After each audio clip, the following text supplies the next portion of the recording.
পথচারী এবং রোগীদের নিরাপত্তার জন্য এর আগে এক ভাইয়া এখানে একটা পোস্ট করছিল, ওই পোস্টটা দেখে আমিও আসি একটা ভিডিও করছিলাম।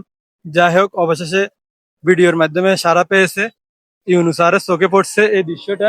এখানে এখন নেটের ব্যবস্থা করা হচ্ছে, তার দিয়ে লোহার নেট ব্যবস্থা করা হয়েছে খুব শক্ত করে, এই নেট গুলো এখন এখানে লাগানো হবে।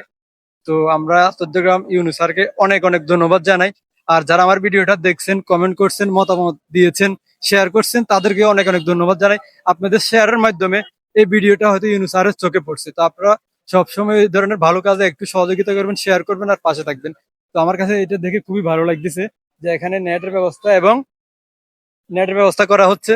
কারণ এখানে বেশিরভাগে মহিলা রুগী আসে, যারা গর্ভবতী মা, ওদের অনেক সময় পেটে বল পড়ে, বাচ্চাদের পেটে বল পড়ে। তো সেটা আর হবে না, যেহেতু নেটের ব্যবস্থা করা হয়েছে। এখানে আলনুর হসপিটাল আছে, কুমিল্লা মেডিকেল সেন্টার আছে, পাশে ওইদিকে আরো একটা আলনুর হসপিটাল আছে।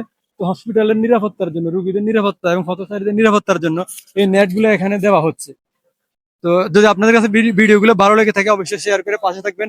আবারও চট্টগ্রাম ইউনূস স্যারকে ধন্যবাদ জানাই। আপনারা ভিডিও গুলো শেয়ার করে দিবেন, যেন আমরা এই ধরনের ভিডিও গুলো আরো বেশি করে করতে পারি, আপনাদের মাঝে যেন ভালো ভালো ভিডিও শেয়ার করতে পারি। ভাইয়া, তোমাদের কাছে এখন কেমন লাগতেছে যে এখানে একটা লোহার নেট দেওয়া হচ্ছে? এর আগে আমি একটা ভিডিও করছিলাম, নেটের যেন ব্যবস্থা করা হয়, কারণ ওইদিকে বল গুলা পড়লে অনেক সময় বাচ্চা কাচ্চার গায়ে পড়ে বা মহিলার গায়ে পড়ে। এখন এটা কি মনে হচ্ছে তোমাদের কাছে? অনেক ভালো। অনেক ভালো মনে হচ্ছে। জি। তাহলে ওর বল গুলা ওর দিকে আর যাবে না, না? না না না। তো আমরা একজন প্লেয়ারের সাথে কথা বলছি, ওর বল গুলো আর ওদিকে যাবে না। তো আমাদের অবশ্যই যদি এগুলো ভালো লেগে থাকে শেয়ার করে দিবেন। ধন্যবাদ সবাইকে।